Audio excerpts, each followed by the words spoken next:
नमस्कार, आप देख रहे हैं बेहद ही खास कार्यक्रम प्रधानमंत्री और लोकसभा चुनाव का सबसे बड़ा शो कौन बनेगा प्रधानमंत्री। इस पर देश ही नहीं बल्कि दुनिया भर की नजरें टिकी हैं और ऐसे में हम आपके लिए लेकर आए हैं एक बेहद ही खास पॉलिटिकल शो।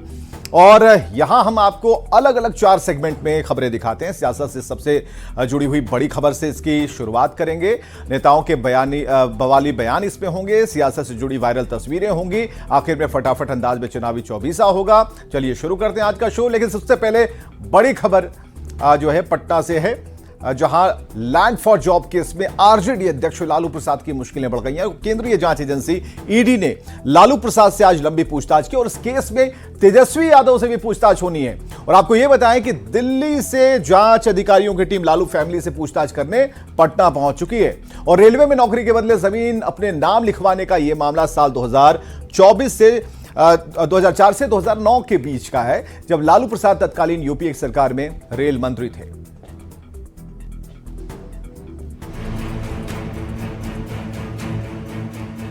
रेलवे में लैंड फॉर जॉब घोटाला मामले में राष्ट्रीय जनता दल के अध्यक्ष लालू प्रसाद की मुश्किलें और बढ़ गई हैं। दिल्ली से आई केंद्रीय जांच एजेंसी ईडी की टीम ने पटना दफ्तर में लालू प्रसाद से लंबी पूछताछ की। करीब 50 सवाल लालू प्रसाद से पूछे गए। लालू प्रसाद को ईडी दफ्तर तक उनकी बड़ी बेटी मीसा भारती अपने पति के साथ लेकर करीब 11 बजे पहुंची, जिसके बाद लालू प्रसाद से ईडी के अधिकारियों ने पूछताछ शुरू की। ईडी ने कथित जमीन के बदले रेलवे में नौकरी के घोटाले से जुड़े इस केस के लिए लालू प्रसाद और उनके बेटे तेजस्वी यादव को समन जारी किया था। तेजस्वी यादव से भी जल्द ईडी पूछताछ करने वाली है। उनको लगता है, जब उनको लगता है कि अब बस भेज दो उनके परिवार को, लालू जी को उनको भेज दो समन, तो वो भेज देते हैं। और सिर्फ हमारा ही परिवार नहीं, अब तो आप देश में देख रहे होंगे जितने भी उनको लगता है कि ये विपक्ष में है, जो उनके साथ आ नहीं रहे हैं, उनको ये समन भेज दिया जाता है, उनको ये ग्रीटिंग कार्ड भेज दिया जाता है। आपको बता दें कि रेलवे में नौकरी के बदले जमीन लिखवाने के इस केस में ईडी ने लालू प्रसाद, बेटा तेजस्वी यादव, पत्नी राबड़ी देवी के साथ 2 बेटियों मीसा भारती और हेमा यादव को आरोपी बनाया है। कथित घोटाला उस वक्त का है जब लालू प्रसाद तत्कालीन यूपीए 1 की सरकार में रेल मंत्री थे। लैंड फॉर जॉब केस में ईडी ने 19 जनवरी को समन जारी किया था। 9 जनवरी को चार्जशीट दाखिल किया गया। राबड़ी देवी, मीसा, हेमा आरोपी बनाई गई। राउस एवेन्यू कोर्ट से समन जारी हुआ। 9 फरवरी को राबड़ी देवी से पूछताछ होनी है। ईडी की चार्जशीट में 7 आरोपी बनाए गए हैं। बता दें, ईडी ने इस केस में 4751 पन्नों की चार्जशीट दाखिल की है। लालू परिवार के 5 सदस्यों के अलावा हृदयानंद चौधरी और अमित कात्याल का नाम शामिल है। इसके अलावा 2 कंपनियों एके इन्फोसिस्टम और एबी एक्सपोर्ट को भी ईडी की चार्जशीट में आरोपी बनाया गया है। आरोप है कि लालू फैमिली के करीबी अमित कात्याल ने साल 2006 से 7 के बीच एके इन्फोसिस्टम नाम की आईटी कंपनी बनाई और इसी कंपनी के जरिए जमीनें खरीदने का आरोप है। इस मामले में अमित कात्याल पहले ही अरेस्ट हो चुके हैं। न्यूज 18 के लिए दिल्ली से शंकर आनंद और पटना से अमित कुमार की रिपोर्ट। तो झारखंड के सीएम हेमंत सोरेन पर ईडी का शिकंजा लगातार कसता जा रहा है। 2 दिन पहले रांची से दिल्ली पहुंचे हेमंत सोरेन को ईडी की टीम तलाशी रही। दिल्ली में शिबू सोरेन के आवास, झारखंड भवन समेत कई ठिकानों पर ईडी के अधिकारी पहुंचे, लेकिन हेमंत तो नहीं मिले। लेकिन कुछ देर बाद मुख्यमंत्री हेमंत सोरेन की तरफ से ईमेल के जरिए ईडी को जवाब दिया गया कि वो 31 जनवरी को रांची के ईडी दफ्तर में पेश हो जाएंगे। इधर केंद्रीय जांच एजेंसी के बढ़ते शिकंजे के बाद रांची में सुरक्षा बढ़ा दी गई है।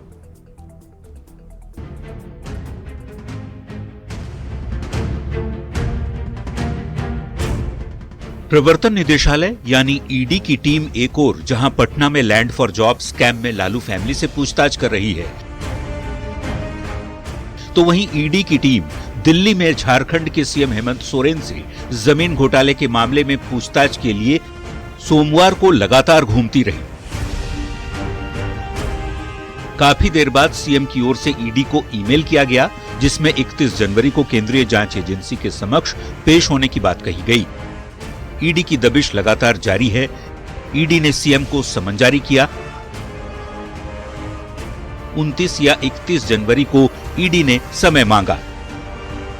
25 जनवरी को ईडी ने सीएम को समन भेजा था।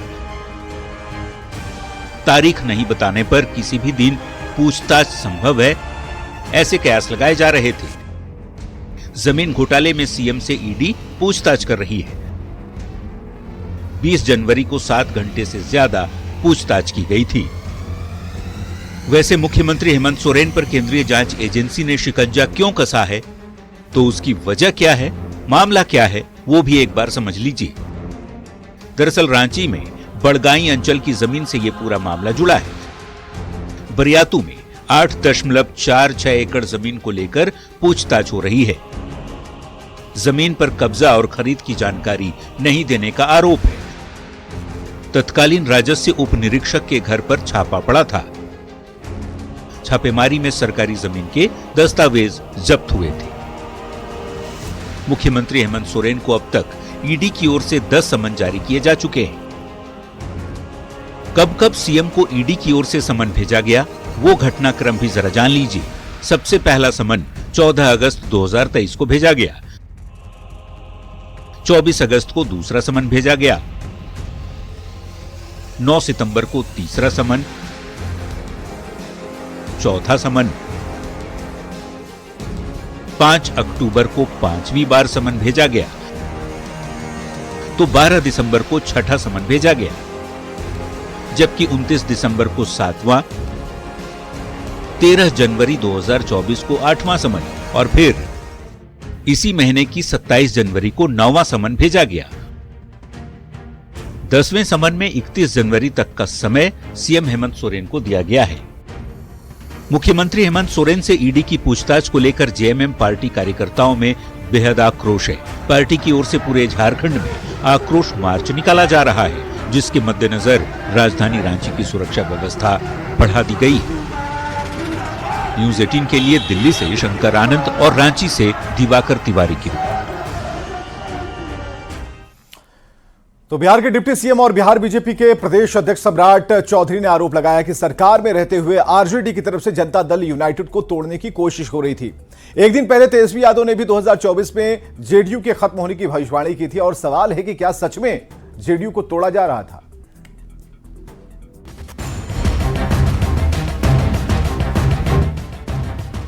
और आप लिख के ले लीजिए, जनता दल यूनाइटेड जो पार्टी है 2024 में ही खत्म हो जाएगी। जनता दल यूनाइटेड को सरकार में रहकर लोग ये कह रहे थे कि 2024 में जेडीयू समाप्त हो जाएगी। जनता दल यूनाइटेड को तोड़ने की कोशिश हो रही थी। ये कोशिश कर रहे थे राष्ट्रीय जनता दल के नेता, वो भी सरकार में साथ रहते हुए। ये हम नहीं कह रहे, ये बड़ा आरोप लगाया है बिहार बीजेपी के प्रदेश अध्यक्ष और बिहार के डिप्टी सीएम सम्राट चौधरी ने। जनता दल यूनाइटेड को तोड़ने का काम किया जा रहा था। जनता दल यूनाइटेड को सरकार में रहकर लोग ये कह रहे थे कि 2024 में जेडीयू समाप्त हो जाएगी। बिहार में नई सरकार के गठन के अगले ही दिन डिप्टी सीएम सम्राट चौधरी की तरफ से आरजेडी पर जेडीयू को तोड़ने की कोशिश का जो आरोप लगाया गया है, उसकी चर्चा तेज हो गई है। सवाल है कि क्या सच में सरकार में रहकर जेडीयू को तोड़ रहे थे आरजेडी के नेता? क्योंकि महज एक दिन पहले 28 जनवरी को बिहार में महागठबंधन को छोड़कर नीतीश कुमार ने बीजेपी के साथ सरकार बनाई। उसके तुरंत बाद पूर्व डिप्टी सीएम और आरजेडी के नेता तेजस्वी यादव ने जेडीयू के खत्म होने की भविष्यवाणी कर दी। तेजस्वी ने कहा इसी साल 2024 में जेडीयू खत्म हो जाएगी, क्योंकि खेल अभी बाकी है। तेजस्वी ने क्या कहा था, आप खुद सुन लीजिए। और आप लिख के ले लीजिए, जनता दल यूनाइटेड जो पार्टी है 2024 में ही खत्म हो जाएगी। ये निश्चित रूप से लिख लीजिए। और अभी तो खेल शुरू हुआ है, खेल बाकी है।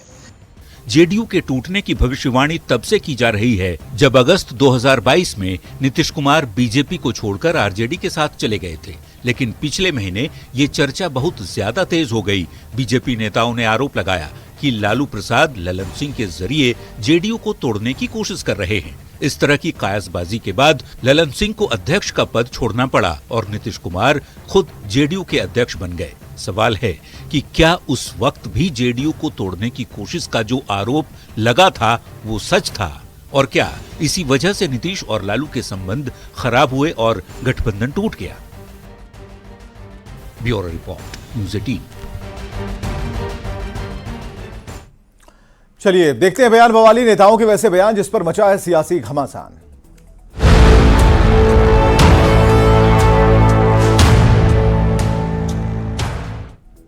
कांग्रेस अध्यक्ष मल्लिकार्जुन खड़गे ने नीतीश कुमार के पाला बदलने पर कहा कि इंडी गठबंधन तोड़ने की कोशिश पहले से हो रही थी, इतनी जल्दी कोई फैसला नहीं लेता। नीतीश जी ने पहले ही फैसला लिया होगा।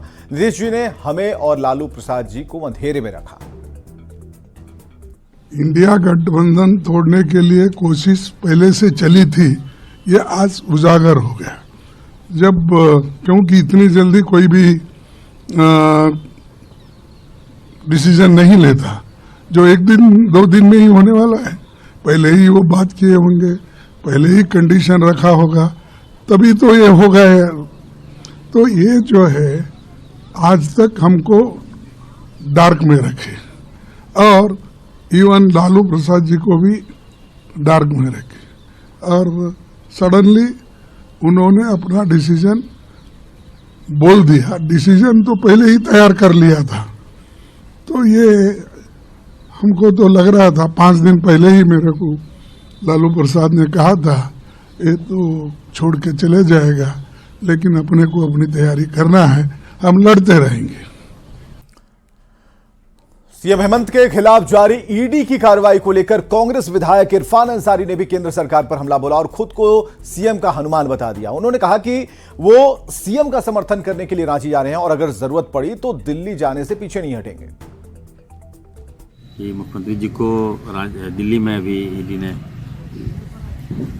उनके ऑफिस गई है, वहाँ पर उसी सदन में हम लोग अभी रांची जा रहे हैं। और मैंने पहले भी कहा है कि मैं राम भक्त हनुमान हूँ, और जब जब हमारे राम को कोई विपत्ति आती है तो वहाँ पर उनका ये हनुमान हमेशा आगे आता है।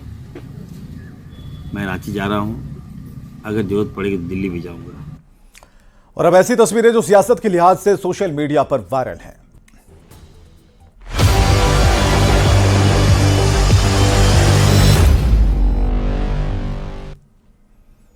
चुनावी वायरल में सबसे पहले तस्वीर उत्तर प्रदेश की सीतापुर से, जहां सुहेल देव भारतीय समाज पार्टी यानी एसपी प्रमुख ओपी राजभर की एक सार्वजनिक बैठक के दौरान मंच टूट गया।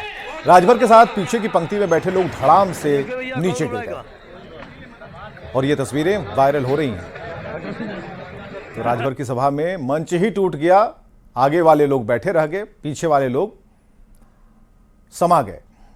आप सभी लोगों से मेरा विनती है, निवेदन है, प्रार्थना है कि आप लोग अपना उचित स्थापना करें। बहुत बहुत आभार होगा। देखिए भैया कौन घबराएगा।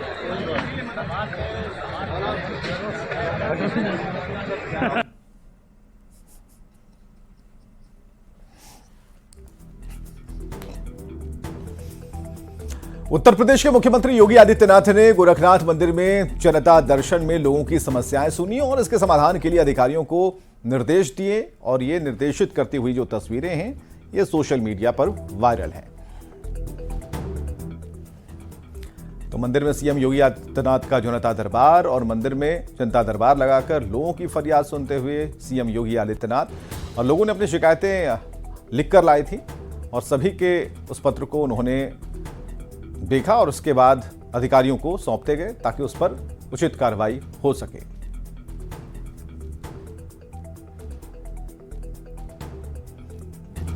हरियाणा के मुख्यमंत्री मनोहर लाल खट्टर ने इलेक्ट्रिक सिटी बस में यात्रा की, इसका उन्होंने उद्घाटन किया था। तस्वीरें भी वायरल हो रही हैं कि इलेक्ट्रिक सिटी बस में उन्होंने यात्रा की है और ये तस्वीरें आप देख पा रहे हैं जिसमें इन बसों का उद्घाटन उन्होंने किया था और ये तस्वीरें भी वायरल हो रही हैं।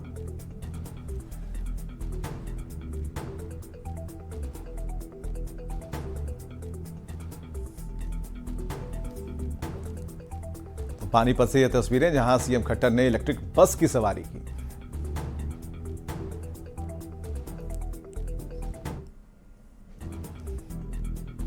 उपराष्ट्रपति जगदीप धनखड़ ने पुडुचेरी के प्रसिद्ध श्री अरविंदो आश्रम का दौरा किया और इस दौरान तेलंगाना की राज्यपाल तमिलिसाई सुंदरराजन भी मौजूद रहीं और ये तस्वीरें वायरल हो रही हैं। तेलंगाना से ये तस्वीरें आई हैं जहां उपराष्ट्रपति जगदीप धनखड़ ने पुडुचेरी के प्रसिद्ध श्री अरबिंदो आश्रम का दौरा किया। उत्तराखंड के मुख्यमंत्री पुष्कर सिंह धामी ने रुद्रप्रयाग में प्राचीन देवल से अगस्त्य मुनि के खेल मैदान तक रोड शो किया। इस दौरान लोगों की भारी भीड़ यहां पर सड़कों पर दिखी।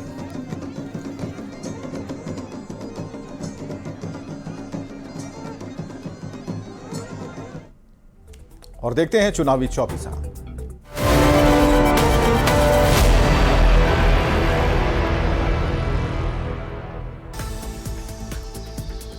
लैंड फॉर जॉब मामले में आरजेडी अध्यक्ष लालू प्रसाद से ईडी की लंबी पूछताछ। 50 सवालों से लालू का सामना। ज्यादातर सवालों का हां या ना में लालू ने दिया जवाब। नीतीश के नेतृत्व में एनडीए की नई सरकार बनने पर डिप्टी सीएम सम्राट चौधरी को पगड़ी हटाने से परहेज नहीं, कहा अयोध्या जाकर करवाएंगे मुंडन।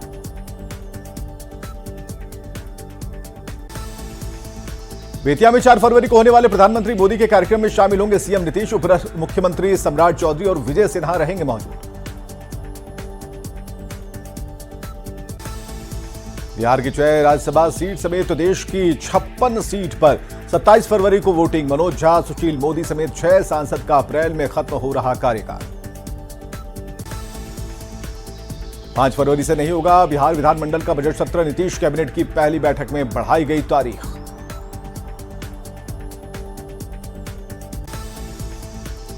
दिल्ली में सीएम हेमंत सोरेन के लोकेशन की ईडी को मिली जानकारी। सूत्रों के हवाले से बड़ी खबर। जमीन घोटाले में पूछताछ के लिए पहुंची है ईडी की टीम।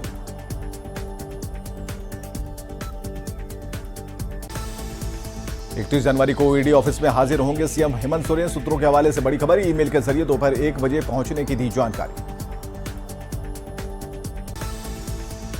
दिल्ली में एक्शन के बाद रांची में जांच एजेंसी ईडी के ऑफिस के बाहर सुरक्षा बढ़ी। सीएम आवास पर भी अलर्ट दिखे झारखंड पुलिस के जवान।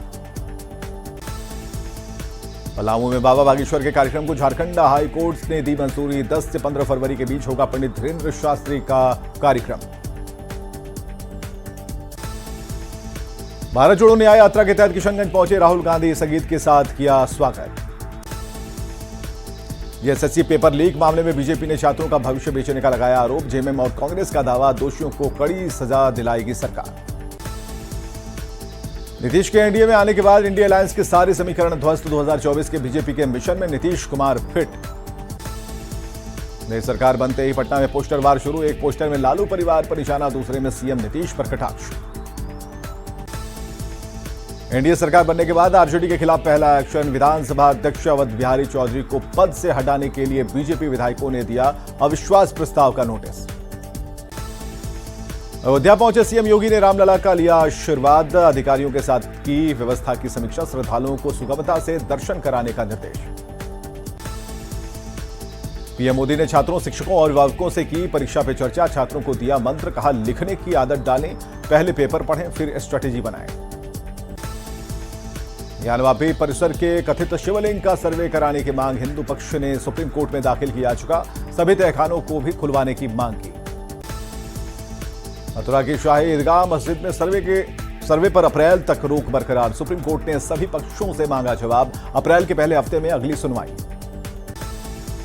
उत्तराखंड में यूसीसी पर 2 फरवरी को कमेटी सौंपेगी सरकार को ड्राफ्ट। सीएम धामी बोले, विधानसभा सत्र में विधेयक लाकर करेंगे लागू। यूसीसी के लिए हमारी सरकार प्रतिबद्ध है।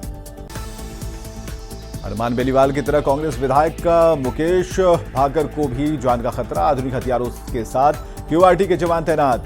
लाडुनू के साथ साथ जयपुर में भी बढ़ाई गई सुरक्षा।